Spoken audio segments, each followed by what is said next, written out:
What's up, everybody? It's Kellen Nitro for Nitro Maniac TV's Wrestling Unlimited. Joining me on the line is the mysterious, the mighty TL. TL, what is a crack-a-lackin'? Hey, TL is in the house, trying to not die from some uncooked chicken. Or chimkin, depending on what your age group is. So we just had a back and forth off camera about that, and I spilled the beans on the I guess the Gen Zers and their baby talk, I guess, basically. So yeah. And now my mind is dissolving slowly. Yeah, exactly. So I want to take a few minutes here and just hit up on Shaq making his wrestling debut this past Wednesday on AEW Dynamite prior to their big pay-per-view, AEW Revolution. Shaq teamed with Jade Cargill to defeat Red Velvet and Cody Rhodes. And actually what I found was a very passable contest. It was very pleasing. They didn't put Shaq into anything that he couldn't do. They basically made him out to be, Andre the Giant in there, just use him for the spectacle, get a few chops in and that stuff. He had the big hand chop a la Paul White, so maybe a little foreshadowing there in a possible feud if they decide to bring Shaq back for something, which I think they're looking at doing. Jade Cargill, I think, was made as a star. Well, both Jade and Red Velvet in this match were made as stars of in their women's division. They both were amazing in the ring. So I was very surprised at Jade, what she had. Wasn't so surprised at Red Velvet because you've seen her on Dark, kind of building up throughout the year or so.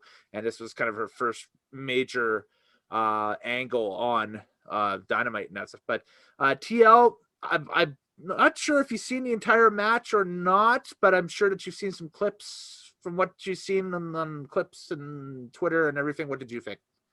I saw the clips, and it was like TNT and ESPN and everybody basically showing Shaq going through a table. Yes. So, was it 2 tables he went through? Yes. It had to be 2 tables because he's so big. you put one table out, it ain't gonna catch him. it's gonna hurt big time. So, like, when he went through the table, did his eyes cross even more? Or did they straighten? His eyes were shut, and his hand was doing the Jesus pose like this at the end. I don't know. This kind of knocked. Oh, they gave him the full Scorsese when they die with their arms out. Basically, yeah. He did a stretcher job. Like, they put him on a stretcher and they wheeled him out of the building. Did they need 2 stretchers? No, just one giant stretcher. So, I'm sorry. Something just popped up on Twitter from a friend, and I made a mistake of reading it. And okay, edit. We'll try that again here. No, we're leaving that in. I'm now thinking of a really long ambulance. It's just a semi. It has the word ambulance written on it. Just a little bit of a semi there. So, anyways, just talking about this quickly. The reason why it was they had the match first up at 6:00 on Wednesday on Dynamite, so it was the opening contest of the 2-hour show.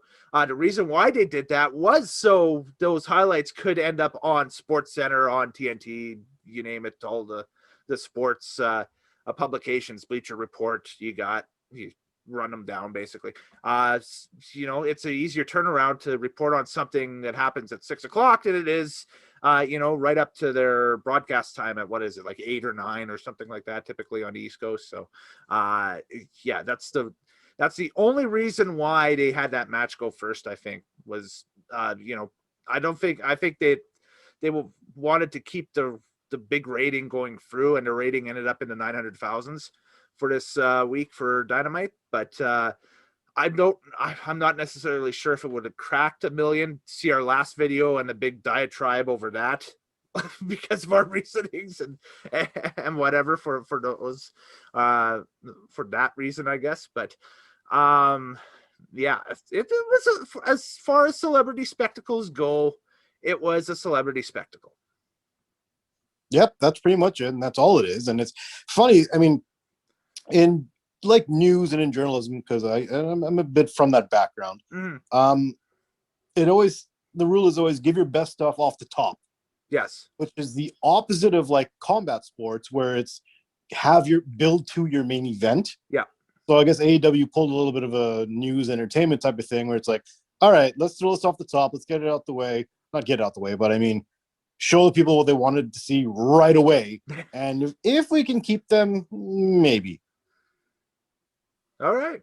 Well, yeah, that's it. The the whole of the situation here with the storyline with Shaq and where it's going to be going, et cetera, et cetera. We have no idea at this point. We'll wait and see as the weeks and months kind of develop between AEW and if he comes back, if there's a return match with Paul White, if or No, whatever. you have no idea. I know what's going down the toilet.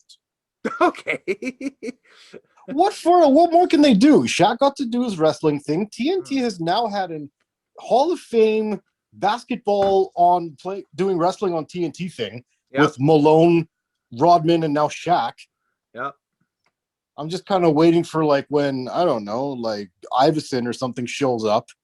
Well, A-list Hollywood actor, I guess, would be the next. Let's get a Ben Stiller in the ring. Let's get not a Ben Stiller, Ben Affleck, I should say. Well, I mean, it being TNT, wouldn't they've had, that world champion from WCW? Oh, Arquette? Yeah. He is still trained. he made a comeback actually about a year or two ago. Is there a modern day equivalent of Arquette that could come into AEW right now? I mean, not really. You had Stephen Amell do the whole wrestling and Logan Paul. Maybe.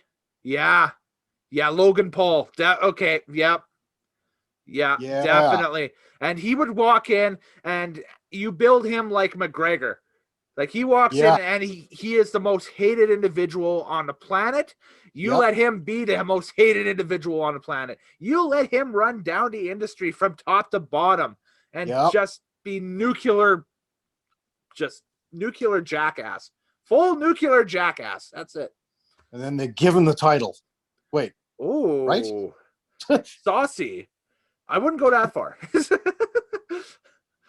I'd have him go after a smaller guy on the roster, maybe like either a Ray Phoenix or heck him and Marco Stunt in a feud would be phenomenal, I think. Okay, remember we were talking about Once Upon a Time, it's so bad it's good. This is just that bad it's bad. Well, no, it could be so bad it's good. That's the thing. Is you go after the smallest professional wrestler on either brand, on either company or either brand that's involved in a national brand right now, and again, my head, that's the brain, booking. it's dissolving. So, Shaq, what a guy! All right, folks. Later days, happy wrestling watching. That's my thoughts on Shaq and TL's 2 cents as well on Shaq making his wrestling debut this past week on AEW Dynamite. Like, subscribe, and we'll see you next time on Nitromaniac TV's Wrestling Unlimited. Take care.